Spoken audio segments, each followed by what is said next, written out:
It's been wild and woolly over the last couple of years in your industry. Tough for many players in the industry. But one of the consequences of that is Bank of Montreal is now one of the 10 largest banks in North America.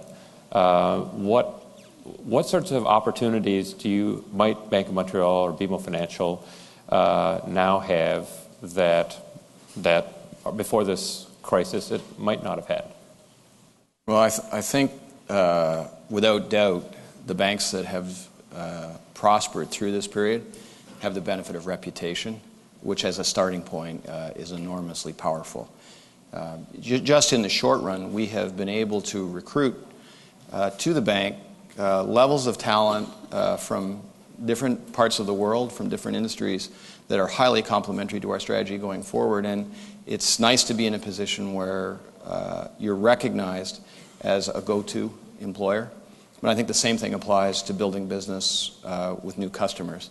The reputation, and this applies to our whole industry in Canada, I have to say, but the reputation for consistency, for discipline, for understanding the fundamentals of the business that we're in, means that people who have financing needs or investing needs have a much higher degree of comfort that not only are we going to do the right thing for them, but we'll be there to do it over a long period of time. So I think it positions us very well for growth. And my understanding is, from looking at the numbers, you've done very well in this period because you haven't turned off the taps on lending. You have stuck with those customers, and you've expanded share by continuing to be somebody they can count on to finance them. Consistency in any business, I think, is an attribute. It's hard to be consistent if you're fighting fires, and while all banks in the world, I think, were challenged, if you went into this part of the economic cycle with strong capital, strong liquidity, and strong disciplines, those were things you could fall back on, and those disciplines in particular, I think, were critically important. The preparation in advance of crisis means that you take the book out and say, okay, this is what we're going to do because we've already thought about it. Yeah. The obsession with customers, first of all, there's a certain amount of I would almost go so far as to say selfishness in it, because I find what customers do, how customers think, to be a source of fascination. It is the reason why we're in business. There are many people who will tell you, well, if you don't follow the customer in the end, you won't have a successful business. But quite often when you're confronted with a business problem, people will say, well, what would you do if you were in that situation? Well, the fact is that every customer is different. And the temptation to put yourself in the role of the customer and say, well, this is what I would like, is one that I think can lead you down the wrong path. So the fascination that we have with customers, and I will put myself right at the top of that list, is first and foremost an interest in understanding what motivates them, what drives their behavior, what their objectives are, so that the work that we do, and this is I think the most important point, that the people in the company believe that the work they do has meaning. If you don't understand the customer and you're not trying to solve for their problem, their objective, their purpose, then the work you're doing is very hard to say.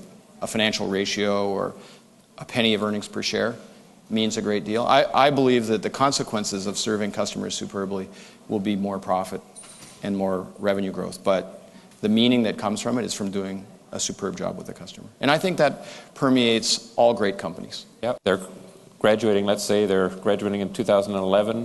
What pieces of advice would you have for them, Bill? All of the graduating students. Well, I'll tell you the way I thought about it. Yes. And that would be good. And I haven't changed my mind. That's the best I can do. I won't pretend to provide advice. The way I thought about graduating from this school was that the opportunities were unlimited, and that I shouldn't restrict myself by defining a narrow field of aspiration. And it paid off. in this respect.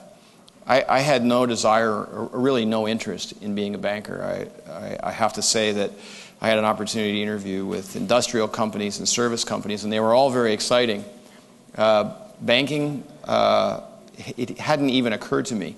And the placement office here, and I think I've told you this before, the placement office here was run by a woman. This is almost 35 years ago. I think her name was Dorothy Wooten, is that, if I remembered her correctly? And she called me one day and said, come to my office. And I went to her office and she said, here are 5 perfectly good companies that you should interview with. And I said, well, I've already decided I'm going to go to work for a rubber company in Akron, Ohio. And she said, that's just ridiculous. And I interviewed with 4 banks. For those of you who knew her, she was extraordinary because she demanded that you have an open mind. And the second part of that was that the company who hired me was headquartered in Los Angeles. And I'd never been to Los Angeles. It helped that in the wintertime it was 30 degrees or 40 degrees warmer than Toronto. But the willingness to just go somewhere completely different, you're not going to have to live there forever. I mean, you might choose to. But the willingness to go someplace completely different in an industry that you might not have thought about, it can't hurt you. But the most important thing is the quality of the company that you're going to work for. The quality of the people, what they're passionate about. Are they intelligent? Because you're all pretty smart people. You really do want to be with a group of people that you're proud to be associated with. But that would be my number one piece of advice: is don't confine your career search to what someone says. What your first job ought to be, or right now investment banking is not hot, so you should go someplace else. My advice is apply to an investment bank, BMO Capital Markets. 416-359-5894. So I think that's critically important, that willingness to move. The second thing is don't worry about politics. Every company has politics, and the politicians are the ones who want you to know that. But the truth is that the opportunity doesn't require that you engage in the politics of a company at all. And in that respect, you don't have to be in head office. I think there is a belief that if you get in head office, you get close to power, a lot of good things are going to happen. In my case, I would have been fired 100 times if I'd been too close to power. Make your mistakes. You don't have to make your mistakes in head office. You can make your mistakes anywhere.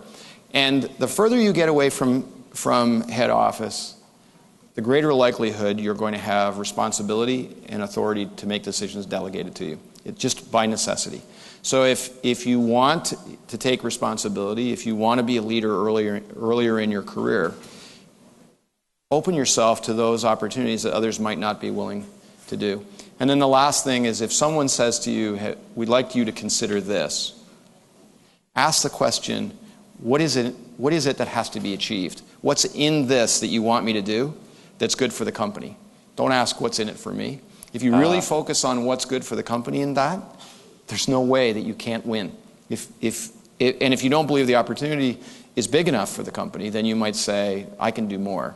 Yes. But if you focus on that, I'm 100% certain you'll get bigger jobs, you'll learn faster, you'll have more authority and more responsibility, and you're going to enjoy what you do a great deal more.